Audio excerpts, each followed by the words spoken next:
Welcome to Mission Evolution Radio Show with Gwilda Wiyaka, bringing together today's leading experts to uncover ever-deepening spiritual truths and the latest scientific developments in support of the evolution of humankind. For more information on Mission Evolution Radio with Gwilda Wiyaka, visit www.missionevolution.org. And now, here's the host of Mission Evolution, Miss Gwilda Wiyaka.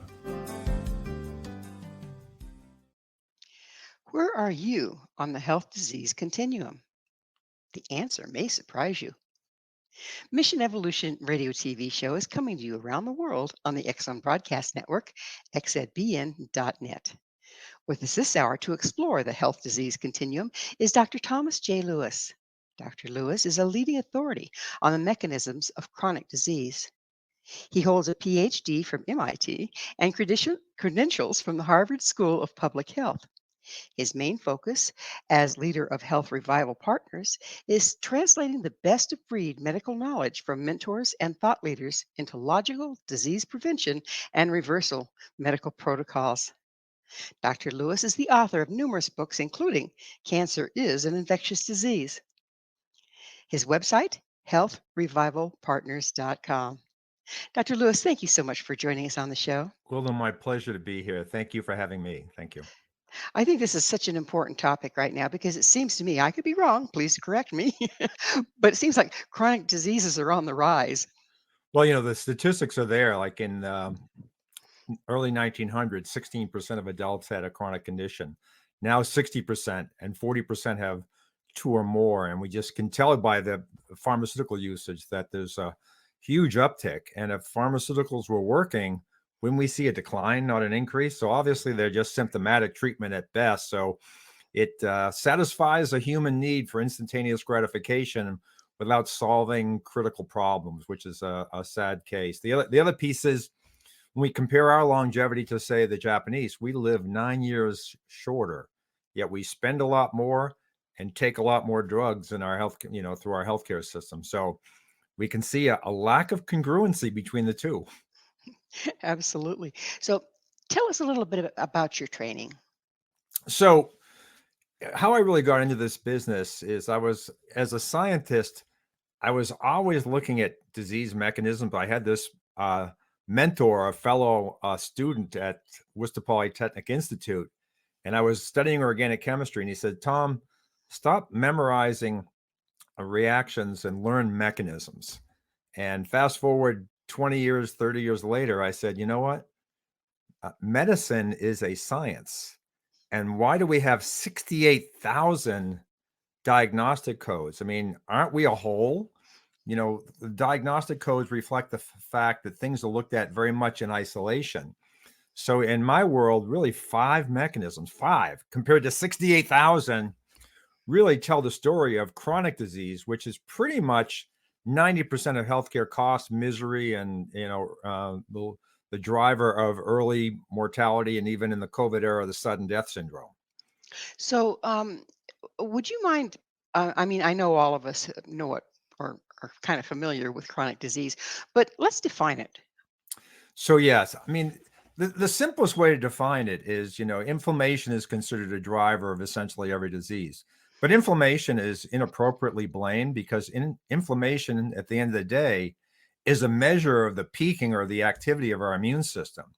So we really need to titrate back down and find out what is driving the inflammatory process. So the problem we have is when we look at regular labs and we have an event, I have a little graphic of a lady sneezing, into a handkerchief. Do we catch Alzheimer's? Do we catch heart disease? Do we catch diabetes? Do we catch other metabolic and, rheumatoid arthritis, things like that? Certainly we don't. And so we're programmed to instantaneous gratification, and we want to see that result after something very wrong happens in our life. But there are clues for decades. Like, if you look at Harvard Medical School did this, you looked at kids, 20-year-olds, 30-year-olds that died in auto accidents, and you analyze their brain, they actually have the beginnings of the amyloid, the hallmarks of Alzheimer's, in their 20s and 30s. Oh and so my. this disease can matriculate over 40 or 50 years. So the point is, we have to be able to measure differently to see the genesis of this. And then everything in nature, that little complex term, but the Gaussian curve, the bell curve, or log linearity, things happen very slowly at first. And then if you don't take the proper measures, then all of a sudden it can escalate and go up very rapidly. And so we look at chronic disease as an acute syndrome because that's how it manifests. But it really is, think about Smokey the Bear. Okay, we have a huge blazing forest fire and it's out of control. That's what the medical system is dealing with. But Smokey the Bear says, put out your campfire, because that little ember, and the wind comes along, can take that ember and start something that may start out as very small, and then morph into something tragic when you're talking about health consequences. So, so really we have two diseases. We have smoldering, chronic, and we have flaming, acute, but they're highly interrelated. So why are our lab tests, our standard reference ranges, and things, the way we measure health, they're very gross. They don't pick up the smoldering. And so one of the initiatives that we did is looked at labs from a very different lens, from the smoldering lens. And so what we found is that in the literature, the medical literature, it's a completely different industry from healthcare delivery. There's tons of data that shows how a biomarker, let's just pick C-reactive protein, that's inflammation in the vessels mainly. Okay. How does C-reactive protein affect mortality? So there are studies that show what are called hazard ratios for dying young as C-reactive protein goes up, or if C-reactive protein is consistently slightly up over a long period of time. And that's how we developed a completely different set of reference ranges for lab biomarkers. So we say our labs are titrated to early all-cause mortality. And when you do that and you compare our ranges to standard reference ranges that every doctor uses, and I know so many people complain to me that, like, I feel like crap, but my doctor looks at my labs and they say, well, they all look pretty good. Must be in your head. Maybe we'll give you some SSRI to calm your anxiety or something like that. But what they don't realize is that we are on this continuum, okay? The continuum is not linear either. We feel good, apparently well, we're apparently healthy. Then all of a sudden, whoops, symptom starts emerging. We see our doctor, the doctor dismisses it. And the next thing you know, something, untoward happens in your life that nobody really wants. So when we're dealing with, the subliminal, if you will, below where our testing registers it as a problem, our current testing. If it continues, does then genetic predisposition play in there? In other words, you could go along and never have the disease, except you don't catch the smolder, and then it busts out into wherever the weak link is genetically? I wrote profusely on this on my most recent book called Health Freedom Lost. And, the CDC states in their complete ignorance that you and I, Gwilda, are 99.9% the same genetically. And it's that 0.1% that determines all the differentiations in our diseases. But 60% of us have chronic diseases. It's really boils down to very boring things like lifestyle. And when we think something is genetic, it's often congenital. Congenital means passed from mom or picked up very early in life. These things are called cryptic. Like, if you bang your knee and you're bleeding, the association between the event and the problem is very obvious. But in chronic conditions, you can, we all have, Epstein-Barr. We get mono when we're in our 20s. We have herpes varicella that can show up later on in life, herpes zoster as shingles. So these things are latent and they're waiting opportunistically for something to go wrong in your life. And one of the major drivers today is stress. Stress puts you into fight or flight, which means you're allocating resources for that fear flight, and it's taking away resources from somewhere else. We don't have infinite bandwidth in immunity. That's why we do get sick, but we can recover. But so that's a driver. Poor nutrient density. People think diabetes is just an excess of calories. It's really not that. I mean, that plays a role. Let's not, I'm not going to besmirch Tom Siegfried and Jason Fong and Robert Lustig, but when you have excess calories, it almost always comes with a deficiency in nutrients. And what I tell people is, we're not a piece of plastic. And a piece of plastic you put out in the sunlight, and a couple of years later, it becomes powder. We have repair mechanisms. So disease is all about, or averting disease is all about keeping the repair ahead of the deterioration. And that's where micronutrients come in, because micronutrients are your carpenters. They're involved in enzymatic reactions, which was rebuilding tissue all the time. So it's not about the macronutrients, it's about the micronutrients. So I have a little story I tell. I try to create what's called an adrenaline imprint. So like when you think back in your life, you can remember tragic and triumphant things, but the banal things you don't know so much. So this is why I say, if you want to know that you are repairing, just look in the toilet and your poop is brown. Why is your poop brown? Because you're shedding red blood cells. A red blood cell only lasts 4 months, and it's recycled like the dollar bill, or created anew, taken out of circulation, you have new ones. So when your body's brilliant, it takes the red blood cell, pops the iron out. I'm sorry, we're going to have to leave this as a cliffhanger and get back with it on the other side Good. of a station break. Dr. Lewis and I will return very shortly, so don't go away. This is Mission Evolution, www.missionevolution.org. Is it possible to reverse chronic disease? With us this hour discussing the current healthcare system is Dr. Thomas J. Lewis. Dr. Lewis is the author of numerous books, including Cancer is an Infectious Disease.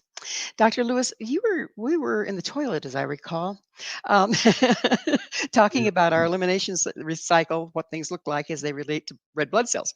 So would you continue that, please? Sure. So whether you're 2 or 102, your poop is brown, right? And that reflects the fact that you're shedding red blood cells, and that means you're making new ones. So you are repairing and recovering every day for your entire lifespan. And you mentioned, can chronic diseases be reversed? That the answer to that is absolutely yes. But if you don't know what's causing the chronic condition at the very root cause, then the best you can do is mask symptoms. And so let me just give you a quick example. C-reactive protein inflammation.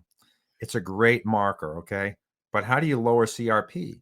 The biomarker tells you what, but it doesn't tell you why and how. That's why we've developed a very robust risk evaluation system with a scoring system that also gives you suggestions. But so someone might have a CRP up because they have root canals or bleeding gums that are spewing infection into their body. Someone else may have a dysbiosis in their gut, and certain foods really trigger sensitivity, and then they have leaky gut syndrome. So these cytokines from the reaction against that allergic response gets into the bloodstream, and we see elevated C-reactive protein. Either of those two mechanisms, though, could manifest in, say, arthritis or things like that. So let me back up. Let me back up just a little bit. So you're saying that there can be things that we don't even know are wrong in our body, like a tooth going bad, okay, that then impact the entire body inflammation-wise? Absolutely. If you follow a red blood cell, it goes through your heart in less than a minute. It's complete circulation. And the brain is 10 times more metabolically active than average tissue. So it's being impacted by this as well. So I'll just give you an example. I see very frequently the congruence, the connection between root canals, especially those that have been in a long time, and diseases like glaucoma. Okay, because the root and the retina are within centimeters of each other. And when you chew, you bite down, you create tremendous pressure. It's a little pump. Dr. Lockensgard, a biological dentist, taught me that. So this is going into your CNS, your nervous system fluid, and into your bloodstream. And we can detect that, but it's a small signal, because we're not talking about you're grossly infected with a cold or flu. It's just a little bit of infection manifesting in the root of the tooth, and a root canal is a dead tooth, so it doesn't have immunity. So that'll spew out. And I've had many people that have different health issues, and they go to their dentist, And one lady just had a crown, not even a root canal. And the dentist said, you have a lot of infection in the crown. And this clearly from the analytics, the technique they use to look at this, that it's impinging on your sinus. And she had constant postnasal drip. So just dealing with that infection, and in this case with a chlorine dioxide solution and some PRP and replacing the crown, actually mitigated both problems. It sounds like can be pretty doggone hard to find. You know, you've got to, when you ask questions, people tell you the truth. So like that lady said that she's had complaints about her oral cavity for a long period of time, just a little bit of recession, a little bit of bleeding gum. And then we see the white blood cell counts up. And then I have other techniques to get more granular. Then you send them to a good dentist that looks into these things. One of the easiest things to look at, which I think is the most prolific, is gut dysbiosis. And people say, oh, I have a little rumbly in the tumbly or gas, no big deal. I mean, when you have symptoms, you are well down the continuum, and we got to fix that. So, there's an expression, you are what you eat. It's not completely wrong, but it's mostly wrong. You are what you absorb. So the sad thing is, people have been in this pattern of the American diet, the sad diet, and their guts out of whack, and they've had this come to Jesus moment, and they've improved their diet tremendously, but they haven't seen big gains in their health. It's because just improving your diet doesn't necessarily improve the gut. And when your gut's not working well, not everything's absorbed the same. So carbs and sugars are easily absorbed, but the micronutrients that are the most important are hardest to extract out of food and absorb through the intestinal wall. So even if you're eating well, if you have any kind of gut dysbiosis, your physiology is seeing junk food. So what is gut dysbiosis? Yes, gut dysbiosis. People. Gut dysbiosis just means your stomach is not working efficiently. So you may have constant or even occasional constipation. You may have occasional loose stools or diarrhea. It doesn't have to be all the time. You may have a little heartburn, but some of the more subtle things is you have a constriction in your upper esophagus. You have a hard time swallowing. You've created a little inflammation from, you're fermenting food rather than digesting it quickly. So that creates a gas, and some will come up the esophagus and just be a light mist, and you'll see tooth erosion or just some irritation in the throat and constriction. And is that from stomach acid? Yeah, from a lack of stomach acid. So, what they do in the medical community is they give you a proton pump inhibitor or antacid, and that lowers the acid even further. So you're no longer fermenting, but you're absorbing even less. So you have to go through this transition between when you're refluxing, you have modest but inadequate acid, and we got to push you to very strong acid. So what's the medical reflux? community is going the exact wrong way. So tell us what the reflux is. Well, the reflux is simply digestive juices, mainly hydrochloric acid, dilute hydrochloric acid. And when you're breaking down food, if you're breaking it down slowly, it's fermentation. You create a gas. A gas expands by 1,000-fold compared to a liquid. It's got to go someplace. And so it's pushing on your stomach. That can give you intense pain or just discomfort or bloating. But then at a certain pressure, a little bit will pop up into your esophagus. And they call it heartburn because if the acid's strong enough, but not strong enough to be a good digestive medium, you feel it in this delicate esophageal tissue. Whereas the stomach lining is strong enough to hold very strong acid without any pain. It's very different tissue. So when you have that acid reflux, does it start to damage the esophagus? Yeah, I mean, at the late stage, it's called Barrett esophagitis, or you can even have esophageal cancer because you're really inflaming that tissue constantly. So this is not a good thing, but that's usually easily fixed by what I call fixing the stomach ecology with acid, apple cider vinegar, fermented foods, probiotics, prebiotics, bile salts, digestive enzymes. That's kind of the milieu, the terrain of your stomach. Now, a lot of people have other digestive issues that are more related to the colon, and we got to get those organisms downstream. That's why different companies have come up with Spore, but we're now looking at suppository probiotic and gut ecology constituents in a suppository. So, the gut is an open system. Here and there we have a hole, right?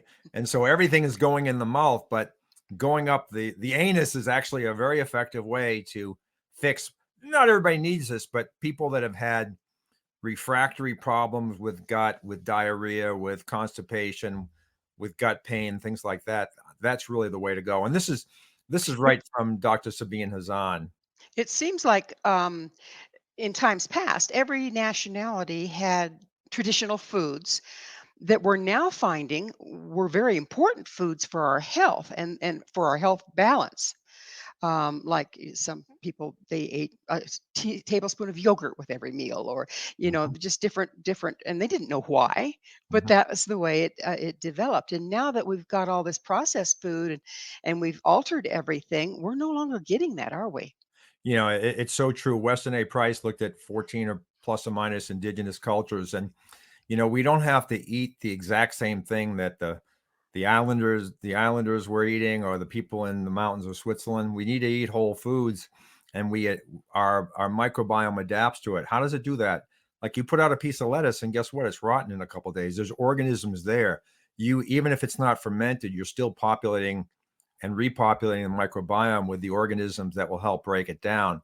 But like, if you look at the longest lived cultures, the Koreans is a good case study, because they're seeing the greatest increase in longevity. They haven't passed the Japanese yet, but they eat the greatest variety of fermented foods. Think about refrigeration. I mean, in the 1930s, you still had the Iceman, delivering ice. So fermented food was around, very big, and critical for storage of food, particularly vegetables, and then salting for meat, just three, 4 generations ago. So we've been around for a heck of a lot more than 3 generations. So our gut is really adapted to, if you look at our gut, it's teeny compared to most other animals, yet our brain is large. How did that happen?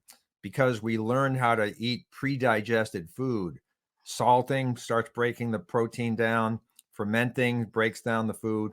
Cooking is really critical. I mean, a lot of people like the raw diet. If your gut's perfect, cook. I mean, you can eat raw, but if not, I always recommend people cook, because that's the first part of digestion that's outside of your body.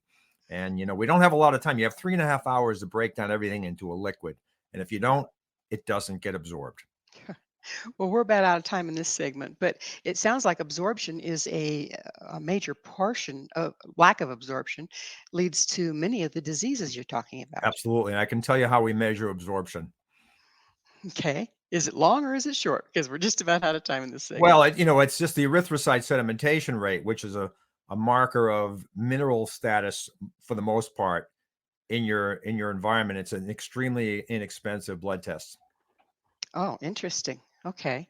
And is it easy to get, common to get? Is it Oh yeah, they used to run it in the office, because it can be done in a test tube on a bench in your doctor's office. They don't do it anymore, and most doctors don't even run the test or know what it really tells them. But it really is looking at one of the most important processes in your it's body, and it's that maybe, time. We'll have to pick up on the important process on the other side yeah. of a station break. Dr. Lewis and I will be right back to continue our discussion. You stay right there.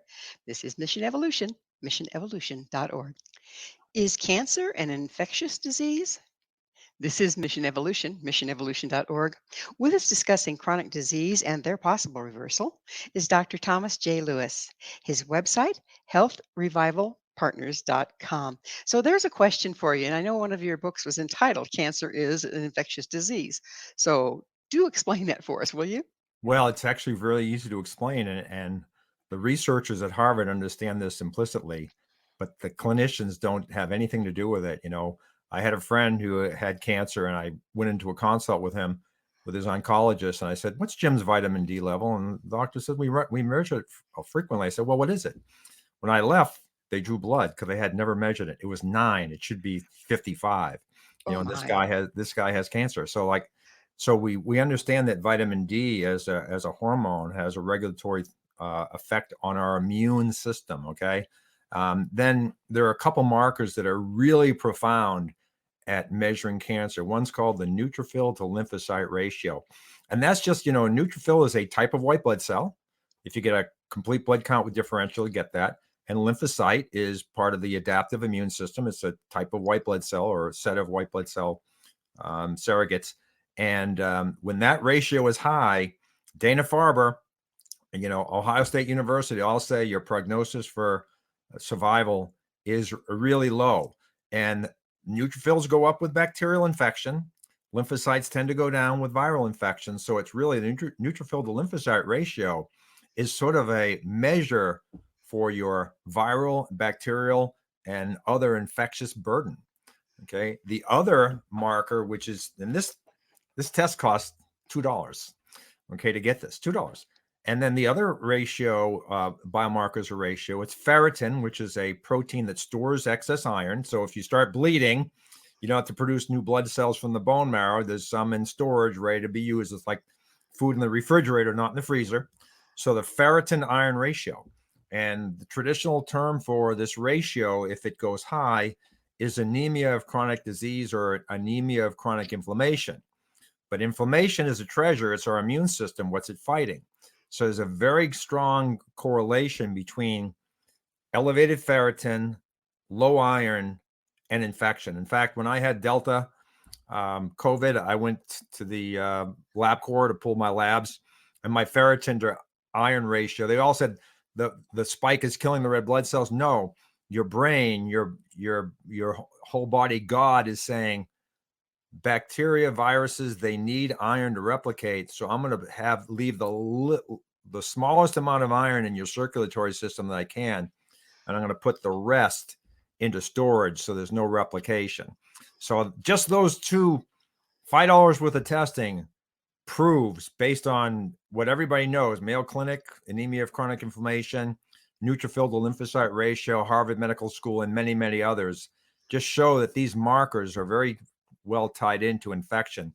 Then you have H. pylori, Nobel Prize in Medicine 2005 for stomach ulcers, but it's now been shown colorectal cancer, gastric cancer, anal cancer, Barrett's esophagitis, very strong connection between H. pylori levels in the blood detected with antibodies and those types of cancer. Chlamydia pneumoniae, why do non-smokers get lung cancer? Mycoplasma, which is in the news now, which I've been measuring for 20 years. Chlamydia pneumoniae, not the STD, folks. You don't have to worry about getting that test and having your partner say, hey, what's up? Chlamydia pneumoniae is 99% of the chlamydial infections, but it's a lung-borne thing. So to bring this back to the layperson, is cancer an infectious disease? 100%. But I noticed in the title, cancer is an infectious disease. I didn't say it's only an infectious disease. Anything that can create perpetual inflammation. So like asbestos is not an infection, but it's a irritant the body hasn't figured out how to remove from your body. So it's there constantly creating irritation and inflammation. So, there are many mechanisms, toxins, and other things that can elicit a tumor response. But So is this why cancer is so hard? The cause of cancer has been so hard to find, is because it's so vast? well, they're not looking. They're not looking in the right places. So, but the shame is, see, the drugs we have available, that's a business decision. And the research that's left on the shelf is vast.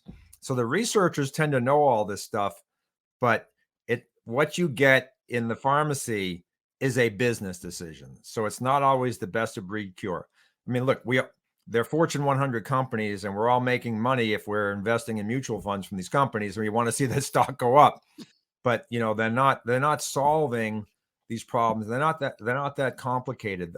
The understanding of infectious antecedents of cancer have been around for a long, long time. So what is the health disease continuum? So the health disease continuum is a measure of biomarkers that indicate what we got to realize is we're not either healthy or sick. Somewhere on the planet, it's the healthiest person. Somewhere on the planet is someone who is really sick and is about to die. And the rest of us lie in between. So the health disease continuum is just an idea for people that feel pretty good to realize that they're not optimal. So they're not just healthy. There's classifications of this, and we measure that very accurately because all our biomarkers are ranges of that we use for these biomarkers titrated to early all-cause mortality risk. And we know the hazard ratios for each. So we've created an algorithm that we can take our standard panel called our chronic disease temperature panel looks at 20 biomarkers. And it's a blood test, right? It's a blood test. It's a Okay. it's a 57 marker biomarker panel, 20 of which really tell the story of chronic disease. And so what we do is we take all the values of each of those 20 biomarkers and aggregate that into a score, which we call your chronic disease temperature. And that really places people very accurately on the health disease continuum. So you can have two people like you and me, Gwilda, and we take our chronic disease temperature, and it becomes very obvious when I get that result that one of us is healthier than the other. Hopefully, we're on the healthy end of the scale, and we're both very close. But so it's all about precision and accuracy of testing. And So if you are able to access these tests, does that give you kind of a heads up that you don't have huge symptoms or anything, but if you continue on the path you're on, it could go wrong in a hurry? Is that a place where we can correct it more quickly than once it's gone wrong in a hurry? 100%, because when I talk about going up this bell curve, if you're up here, it's a lot harder to bring you back down to here. But if you've been moving in the wrong direction, okay, you're moving in the wrong direction. If you're way down here, which we can measure very accurately, to get you back on track and improve your biomarkers, which is a marker for your longevity, then that's actually a very easy process. I talk about the true bell curve, and once you go over that hump, it's very, when you're on the upswing of the hump, we can get you back down. But once you go over that hump, it's often very, very difficult and takes a long, long time to reverse it. But once again, I think, is that when we have to really take some strong measures, like radical diets and that sort of thing? yeah, when we look at mechanisms, it's not about radical diets. It's about, eating well, eating things with a single ingredient on the label, taking care of your mouth, and making sure your digestion is good. So if what you're taking in, you have proper calories and nutrient density, and you're absorbing properly, then usually a lot of these diseases reverse. Now, sometimes we'll use, like David Brownstein's a very famous physician, functional medical doctor up in Bloomfield, Michigan. And we call this protocol, named after him, the Brownstein protocol. So every once in a while, we'll pull out this protocol, and it's very high doses of vitamin A, C, D, and iodine. It needs to be administered under physicians or medical professionals' care, because you may not be adapted to some of these things. But so sometimes just the nutrition alone or radical diets aren't sufficient enough when you're up here higher, when we're trying to get you back down. So we will go into different, but not just supplementation, sort of aggressive short-term high dose supplementation. The other thing I use is immunoglobulins, which are natural generic antibodies that, with these chronic diseases that often, not always, have chronic infections underlying them, like the Epstein-Barr, like the chlamydia pneumoniae, like the oral pathogens. They hide from the immune system.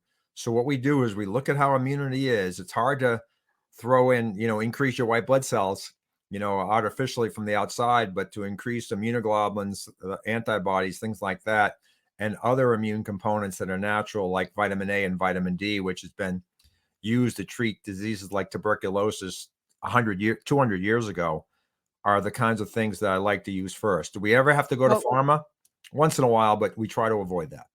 We're about out of time in this segment, but I do have a question for you. There's a whole bunch of hype and about this supplement, that supplement. You hear you need vitamin this for that, and everybody starts taking that vitamin.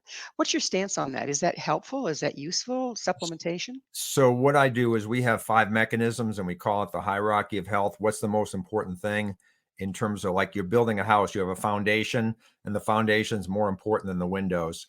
So when you look at things from a systems approach, from a really mechanism of disease, then you can determine what supplements may be more beneficial for you than others. A lot of them are probably a waste of money. You're chasing down a rabbit hole that something up here can fix that, so you don't have to take this supplement and that supplement and that supplement and that supplement. You work up here from top down, and you can usually solve a lot of problems with a lot fewer supplements. Well, it is that magic moment. We're going to take another station break. Please stay with us as Dr. Lewis and I continue to explore what we may be missing in our approaches to healthcare. This is Mission Evolution, www.missionevolution.org. Are we looking for health in all the wrong places? This is Mission Evolution, missionevolution.org. We're continuing our discussion with Dr. Thomas J. Lewis. His website, healthrevivalpartners.com. Dr. Lewis, from the last three segments that we've been talking, it looks like our normal approach to healthcare, even those of us that kind of study for ourselves and try to figure out what's going on and take supplements and try to eat right, it's much more complex than that. Where do we know to start? Where do we need to look for help? I actually think it's simpler than we make it out to be. I mean, the industrial complex has their 68,000 diagnostic codes. Functional medicine does every single test under the sun. So there has to be some in-between ground. And so I just say, start at the beginning. What are you putting into your mouth? What air are you breathing? What water are you drinking? We have a microbiome, right? And most water is chlorinated to kill what? Organisms. So that's a good first step. Fluoride is a neurotoxin, and so many people are still using fluoride in their kids. It's a shame. We've lost a lot of IQ points. So that's a good thing. I think getting moms, if you get off to a good start, getting moms and dad not listening to their, pediatrician, taking the fish oil, taking the iodine, high fat diet that help build brain. We have huge brains. That's not made from carbohydrates. That's made from fat. So these are some of the basic things. But let me just give you a biomarker I alluded to earlier that can really help people that think they're healthy understand that maybe they aren't so healthy. Because at the end of the day, the food we take in is no different than the gasoline we put in our car and the coolant and other things to keep the car sustained, not just beyond the engine putting out power, but those carbs produce electrons. That's what creates the fire in your gas engine. And we have a more controlled process within our mitochondria.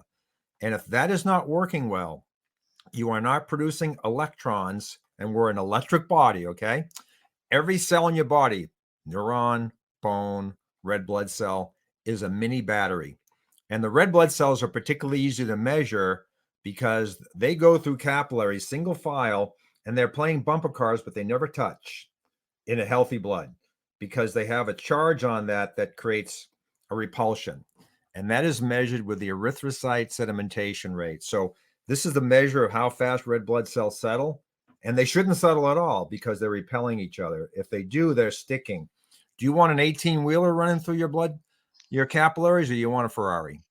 And so that is the reason why the erythrocyte sedimentation rate, a $2 test, is so important, is because it's measuring the complete end game of everything you're doing to be healthy. What is the electrical potential that you're producing? What is the sort of the electricity in your body? And that number should be 2 millimeters per hour or less. The standard of care says up to 40 is okay, 40 millimeters of sedimentation.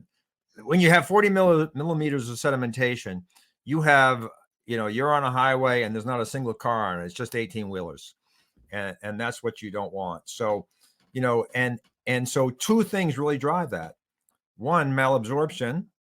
Well, 2.5. I'll use my Boston accent. Insufficient nutrient density in our foods. And, most foods that we get in the regular grocery stores are grown on soils that are very depleted. So I always recommend people take a liquid fulvic humic with their daily, an ounce or two of this, which has all the micronutrients that was in our old decaying vegetables that they've extracted. But the other thing are these chronic infections, which, how do they live? They live on electrons. So they are electron stealers. So you're producing electrons in your cells, but these organisms are stealing them. And, I see this all the time, that the number one real complaint is gut dysbiosis, but a lot of people ignore the symptoms. You shouldn't. But the number two is chronic fatigue. And chronic fatigue is either, you're not repairing well and your body's struggling to rebuild tissue. But the other thing is these organisms are at the buffet table inside your cells, the mitochondria, and they're stealing electrons out of what's called the electron transport chain to make your energy ATP. So like they're taking what would otherwise lead to the generation of your energy ATP before it can get there and make it. So, that's how I make it simplified. You run a white blood cell count, you run a SED rate, you run a C-reactive protein to see your inflammatory status. So that's not very complicated. That's just some basic biomarkers. And then what's going on with your mouth? What's going on with your gut? What are you taking in for nutrition? Are you absorbing it well? You can get more advanced with functional tests like micronutrient status and things of that nature. But for the most part, if I see the SED rate, one marker, if I see that SED rate up, we know what to do. We know what to do, and it's not a treasure trove of interventions, if you will. It's some very basic things: probiotics, prebiotics, digestive support, making sure the immune system is healthy. Those are the two biggest factors. Well, it's that time in the show, and I get to ask you, what's your mission? Oh, that's a beautiful question. So I run a direct-to-consumer program. And I run a corporate program where I work, install wellness programs at self-funded companies. But my real mission, which will take the rest of my life, and fortunately I have a son who's following in my footsteps somewhat, is to install not a parallel health system, but we need to have a system that doesn't just test for acute problems, but also test for chronic problems. So we have two types of disease, acute and chronic. We need to have two different scales for measuring where you are. Obviously, we need to have an acute scale because that's an emergency situation. But chronic is driving most of everything else, and that's 90%. So we absolutely need to install a scale. And so what I'm really working on, I've been working on it, I think we're pretty much there, but now it's getting people into our population programs, is to have a truly evidence-driven health program that looks at things from a very systematic approach. So we're not going down multiple rabbit holes. So I'm talking about a low cost, very efficient, scalable population type program, the cornerstone of which are robust risk assessments and labs interpreted from a chronic smoldering perspective that even the apparently well oftentimes will be surprised when they see their biomarkers are well out of whack. So you have mentioned numerous times something I think is overlooked a lot, and that's the mouth. Okay. Mhm. Um, we use fluoride. We use mouthwash with things that kill germs.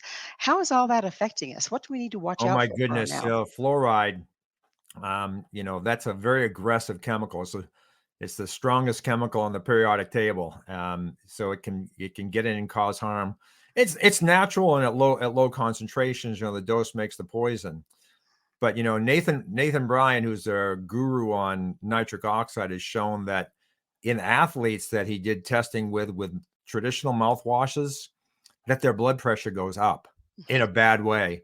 So we're killing the microbiome. So we have to be very careful about that. Now, if someone has bleeding gums, receding gums, root canals, then we might get more aggressive, something like a chlorine dioxide solution, which creates a gas that penetrates more deeply. But some of the more natural things, like I'll tell you something that I do that a lot of people that are on a low budget follow me on, is I use a lye soap as a toothpaste Ugh. because no, with no flavorants. It's actually not bad.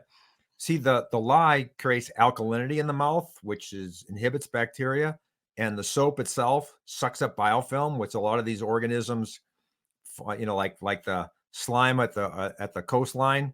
You have the same thing going on in your mouth, but never get a root canal. And if you have one, I'm sorry, you paid a lot of money for that. But the biggest thing I can suggest for you, if you're over the age of 60 and it's been in there a while, that has to go, because it'll be an ongoing source of low-grade inflammation and infection. And as you age, your immune system, immunosenescence comes down. So these pathogens are going to go up. And the number one thing that oral pathogens cause is vascular disease. What's the number one killer? Vascular disease. A dear friend of mine published a paper and she proved it for the last 30 years called Alzheimer's, a spirochetosis. And spirochetes are like Lyme disease, but spirochetes are also in the mouth. So the number one cause of Lyme syndrome, Lyme brain, joint pain, shrink as we age, the organisms get in and chew up the discs, which are nice. Like I call them the Twinkie equivalent of a bone. And so they can get everywhere and cause all kinds of havoc. So obviously, I've talked a lot about these infections, but if you keep your immune system healthy, we were designed to be in balance with these things. They're here for a purpose. When we die, just like that piece of lettuce that starts rotting, that's what we're supposed to do. They're already there. Okay. But as long as we keep the immune system above these guys, we're all set. But see, in our modern world with the glyphosate, the toxins, the endocrine disruptors, the low quality food, the eating too many carbs, the low fiber levels, antacids and other drugs that affect our gut microbiome, we're really put in a compromised position. Well, And unfortunately, we're out of time. But thank you so much for coming on the show and opening our eyes to new ways of looking at sickness and disease. been my pleasure, Gwilda. Thank you so much for having me. Our guest this hour has been Dr. Thomas J. Lewis. Dr. Lewis is a leading authority on the mechanisms of chronic disease and the author of numerous books, including Cancer is an Infectious Disease. To find out more about Dr. Lewis, where you can find his books and all he has to offer, visit his website, healthrevivalpartners.com. This has been Mission Evolution with Gwilda Wiyaka. For more information or to enjoy our past archived episodes, visit www.missionevolution.org. But please be sure to join me right here next time as this mission will continue, bringing information, resources, and support to an evolving world.